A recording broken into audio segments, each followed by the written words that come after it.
Bonsoir à toutes et à tous, excusez-moi, je suis un guignol international, j'ai raté mon train, enfin bref, voilà. J'arrive en retard. Quand je suis rentré, j'ai cru que Mathieu racontait mon histoire, mais voilà, c'est très très proche. Hein, j'ai entendu qu'il signait n'importe quelle jurisprudence, il est prêt à tout pour avoir son nom quelque part, enfin, c'est catastrophique. Hein. Donc voilà, moi je me suis agenouillé devant ma hiérarchie pour dénoncer la soumission et la servilité qui est demandée aujourd'hui aux agents SNCF, parce que il y a une constante dans ce que décide ce gouvernement, ils font pas ça au doigt mouillé non plus. Leur politique, hein, leur projet de société, c'est la précarisation à outrance et l'arbitraire de préférence aussi, puisque quand les règles ne sont pas écrites, on ne peut pas les contester. Hein. Plus c'est arbitraire, plus c'est facile de diriger un peuple, hein, puisque voilà, on ne va pas contester des règles qui n'existent pas. Donc, et la SNCF est un bastion des règles, quand même, faut le dire, parce que chez nous tout est écrit, quoi. Une mouche qui pète, c'est écrit dans les statuts SNCF, quoi. Non mais voilà, donc c'est un bastion qu'il fallait conquérir de longue date pour les ultralibéraux, hein, puisque c'est un milieu fermé, la SNCF. Il faut comprendre que c'est un milieu fermé. Il n'y a pas d'école du ferroviaire en dehors de la SNCF. Toute la formation est faite en interne. Il n'y a pas de BTS de conducteur de train, il n'y a pas d'université pour construire des voies ou des choses comme ça. Donc, tout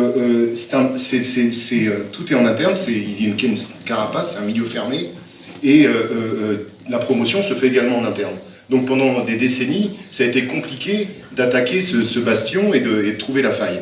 Donc ils ont fait rentrer petit à petit de l'encadrement qui venait de l'extérieur, mais alors pas dans les métiers les plus techniques, parce que voilà, c'est compliqué quand on vient de Carrefour ou je ne sais quoi, d'aller diriger des conducteurs de train, par exemple, ou des gens des postes d'aiguillage. Mais par contre, dans les métiers commerciaux, dans certaines filières, où on peut avoir un peu moins de connaissances techniques et quand même être en capacité de diriger un établissement, ils ont fait rentrer des cadres extérieurs.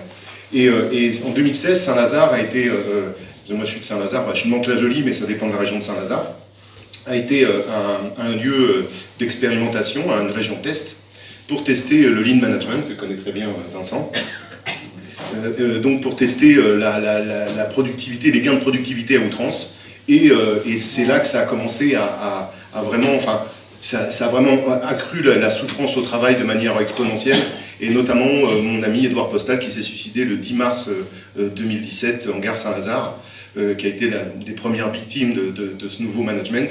Alors voilà, donc leur credo, c'est donc de recruter une nouvelle génération d'encadrants qui ne viendraient pas de l'intérieur de l'entreprise, qui n'auraient pas connu, donc qui ne seraient pas influencés par le travail et le collectif de travail qu'ils auraient connu avant d'être encadrants.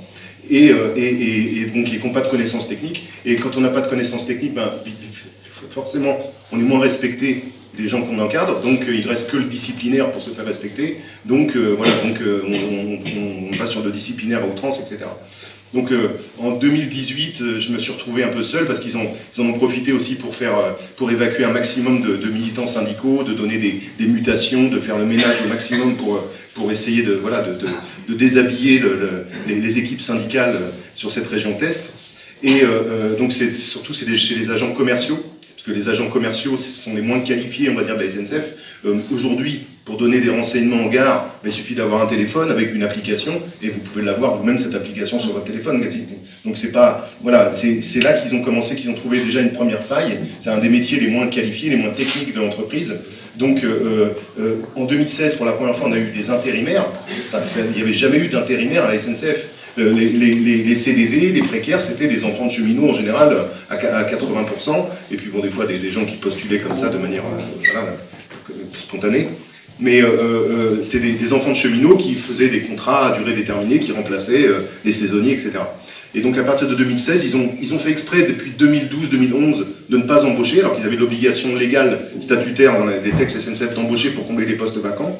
Ils ont caché ça, ils ont masqué, ils ont échappé à cette obligation. Et en 2016, ils ont fait rentrer à peu près 50% de précaires dans la population d'agents commerciaux de la région de Saint-Lazare. Ce qui fait que ça a un peu calmé les ardeurs des plus combatifs pour déclencher des grèves ou des choses comme ça. Quand on sait qu'il y a un agent sur deux, de toute façon, qui ne fera pas grève parce qu'il est intérimaire et qu'il est précaire, ça désamorce un peu la contestation. Et donc, voilà, je me suis retrouvé donc un peu seul face à cette marée de souffrance et j'ai été discriminé moi-même sur mon déroulement de carrière. Depuis 3 ans, on m'a dit que je n'avais pas la posture de l'agent de maîtrise, un Dixit, posture de l'agent de maîtrise, et que j'étais anxiogène. Ah, comme Gaël Piran. Voilà. Et donc, ce jour-là, j'ai craqué. Je me suis mis à genoux devant moins de +1, moins de +2. Je leur ai demandé si c'était la posture de l'agent de maîtrise qu'ils attendaient de moi. Voilà. Et je pense que c'est ça, mais ils n'ont pas aimé peut-être être mis en face de des conséquences de leurs actes. Et donc, ils ont estimé que c'était fautif et je suis en procédure de licenciement. L'inspection du travail a refusé l'autorisation administrative et l'entreprise donc exerce son recours auprès du ministère. Il faut savoir que, je pense pas que tu en aies parlé, Muriel Pénicaud a autorisé beaucoup plus de licenciements, d'autorisation, a donné beaucoup plus d'autorisation administrative de licenciement que tous ses prédécesseurs, et notamment souvent à l'encontre de l'avis de ses propres services. Gaël Piran, c'est le cas, les Whirlpool, c'est le cas, voilà, il y a eu au moins une vingtaine, et alors on a décortiqué. J'ai été contacté par un monsieur qui s'appelle Jean-Christophe Dugalex, qui est dans le Sud, et qui lui aussi a été licencié alors que la direction départementale du travail avait refusé l'autorisation. Et il m'a contacté, et lui a décortiqué le truc, et il y a un mec qui s'appelle Hubert Rose, qui est chef de cabinet à la droite de Pénicaud, qui avant avait désorganisé l'inspection du travail dans le 93, et comme il était méritant, on lui a donné une direction de cabinet au ministère du Travail.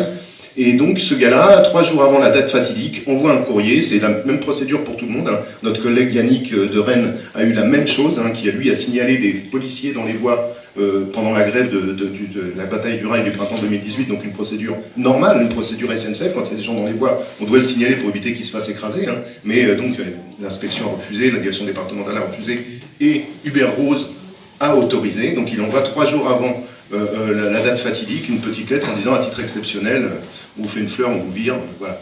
Donc voilà, il faut comprendre que c'est politique. Et c'est politique, pourquoi ? Comme je l'ai dit, parce que plus on précarise, plus c'est arbitraire, moins il y a de chances de contestation.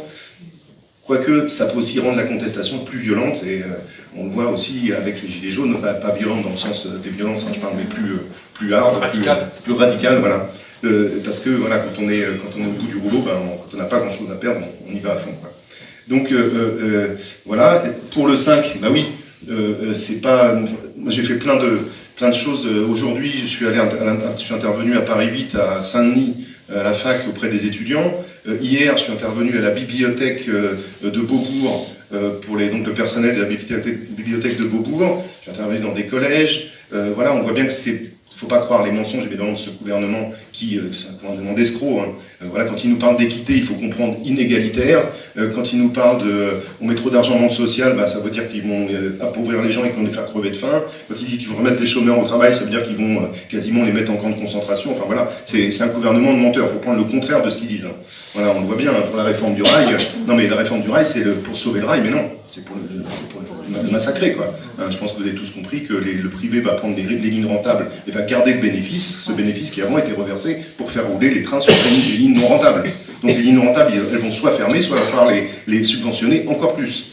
Donc c'est pas une réforme pour sauver le rail, c'est une réforme pour tuer le rail. Au moment où on en a le plus besoin avec le réchauffement climatique et le mur écologique vers lequel on fonce tête baissée.